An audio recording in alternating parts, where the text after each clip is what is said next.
Okay. Uh, I know. Of course, I know. I'm on old interface still. I'll go over that in a bit, but we're going to do something special today.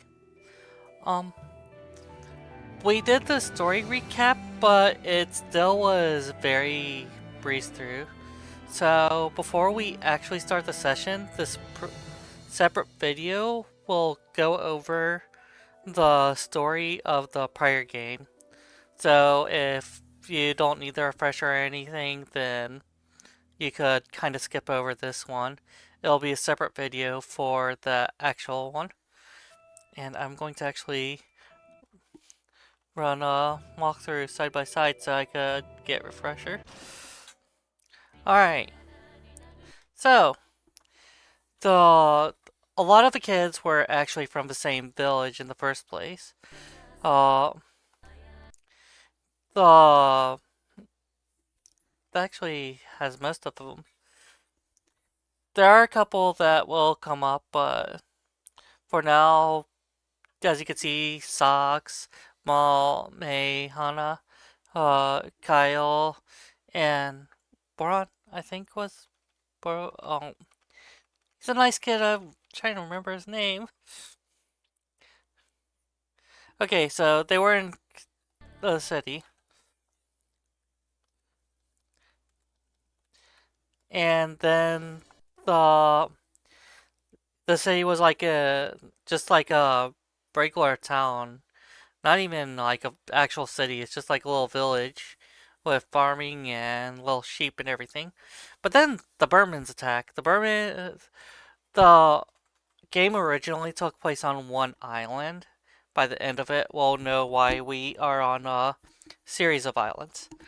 But from another land, these Doberman-looking Kanadu guys, the Burman, decide they want to suddenly attack with advanced tanks and airships.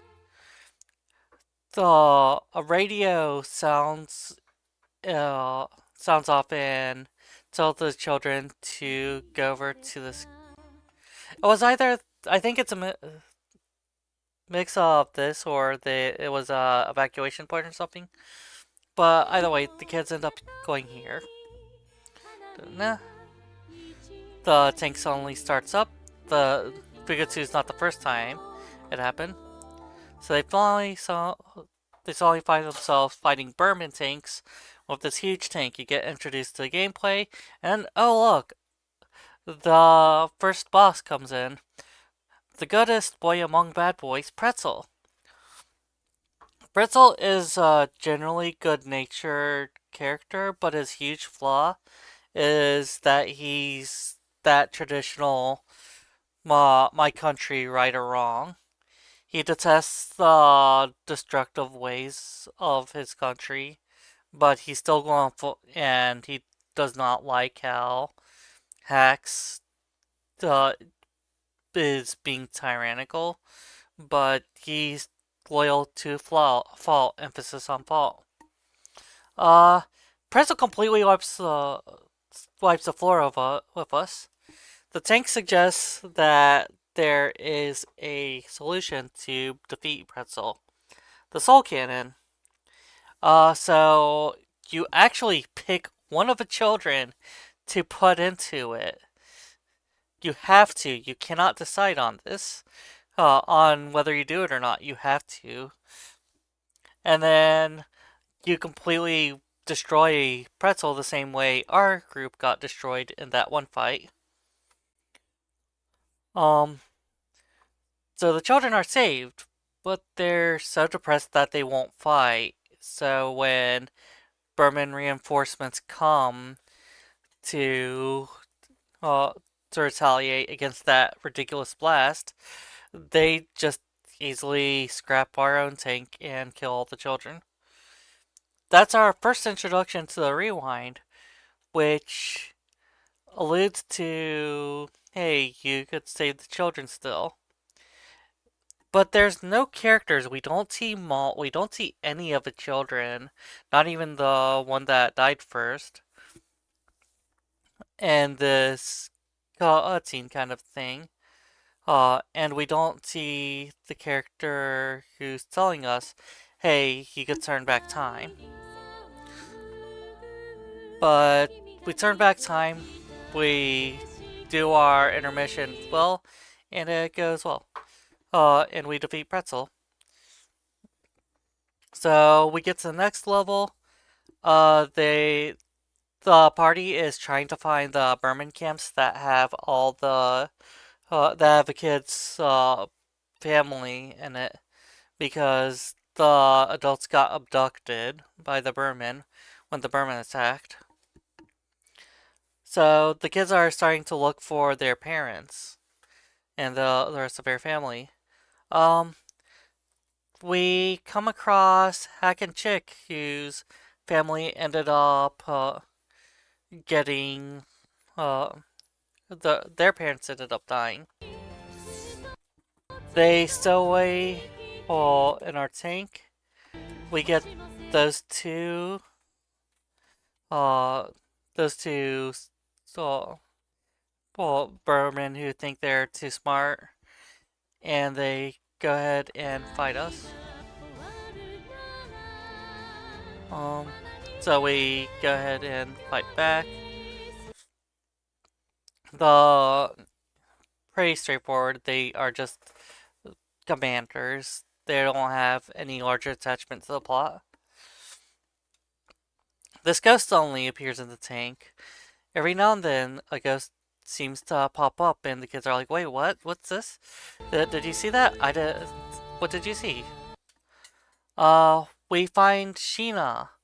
Sheena and Brits are we're at like one of the camp. Brits is a child soldier to the Burman. His family dishonored the Burman, and he's kind of looked down on for that. Sheena is one of the kids that were abducted by the Burman, and Brits was helping Sheena escape. No, not Brits. Okay, I misremembered. Wow. Historical revisionism. Hey, we could do that. Okay, I misremembered. Uh, what's going on here is that I wish I had the name. It's the kid that works on the factory after his father dies. That's another name I don't remember.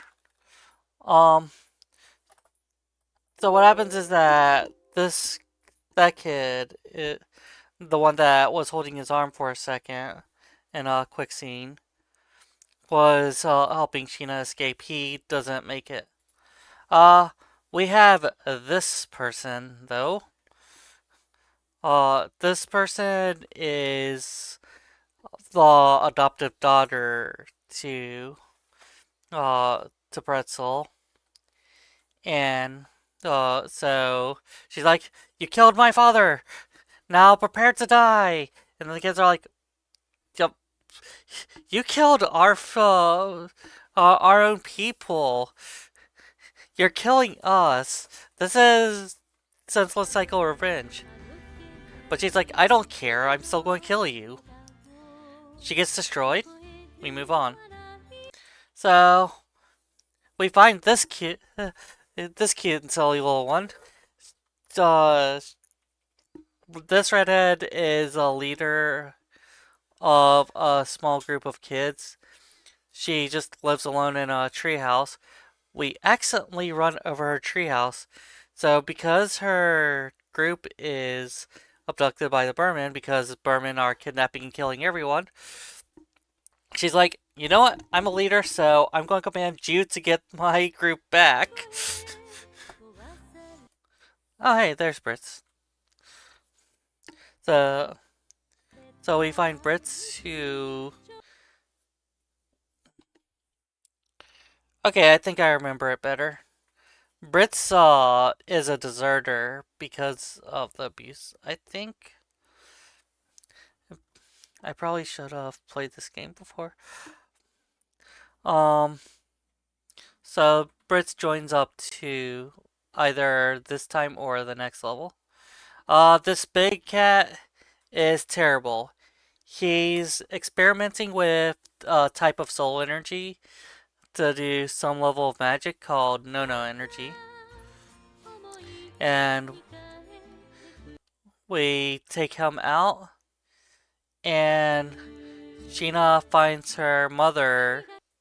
Her mother is one of the victims of the experiments to get no energy drawn out of the cats. I think only the cats can do the no energy stuff. So Gina's mother's rescued, but she still goes with us because the Burmans are so much trouble. And her mother is weakened from the extraction. Um, so it's good that she made it through to the second game. So we finally have a proper encounter with a ghost, and the ghost is the AI for the tank. So that new kid must be another AI or something. I don't know the story behind him. I'm kind of curious. So that kid is like reveals herself to the kids. So the we have the local countries military. Like we got to we're getting reports of this huge tank that's blowing up Berman. We got to figure out what the deal is there. Meanwhile, the adoptive daughter of Pretzel is back, and she tries to go at a fight. She tries to fight the Tyrannus on foot. Fights the Tyrannus on foot with a pistol.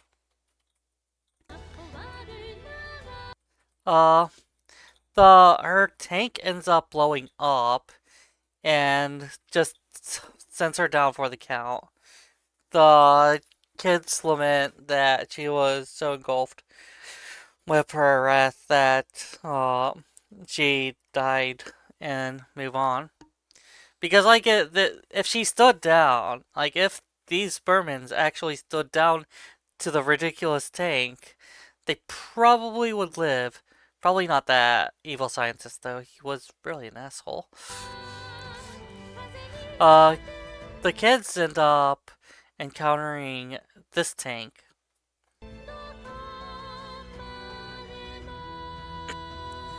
Uh, it overwhelms the Tyrannus, puts it on the defensive. I think that's when the local country, the ghost something country, ends up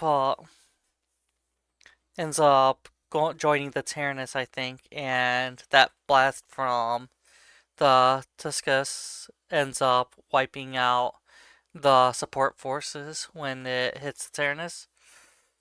So, but we do defeat that tank, or no, I think that tank ended up moving on.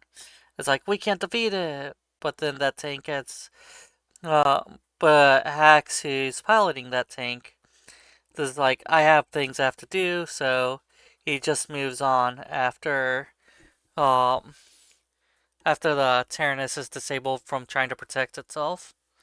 Because, Soul Cannon. But now that Hax is gone, the kids saved their family.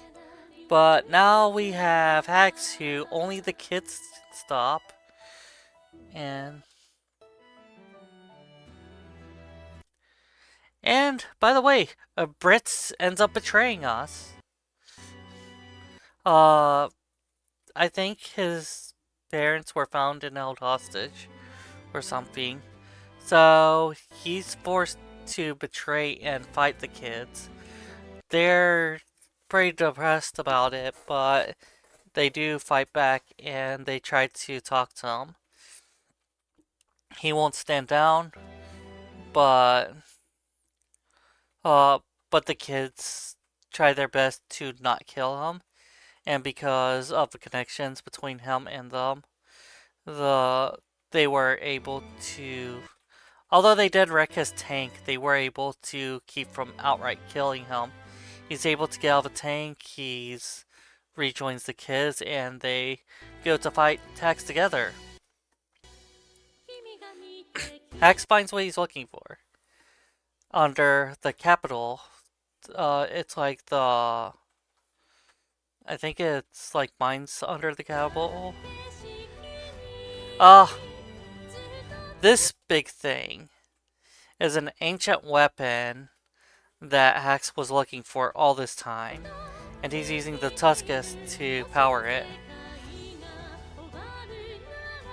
So, the Tyrannus does the crazy idea of it zooms across like a chunk of race terrain, and it basically throws itself onto the side of the machine, and they get inside. This is actually inside that giant machine. They have a final face-off against Hex. The Tyrannus is able to draw from a reserve of its own energy. I suspect it took the AI's energy. And it does one shot of a soul cannon. So Tyrannus is shut down and the Tuskus is destroyed. The results of all this that just happened blasted the islands into a cluster. I mean, look at that explosion. So the kids made it out. And that's the last we see of that AI. So the kids have a happily ever after. And this has been a very clumsy recap of Fuga 1. Sorry that I had a little bit of trouble remembering some of the parts, but hopefully you were able to follow. I hope you enjoy the upcoming game.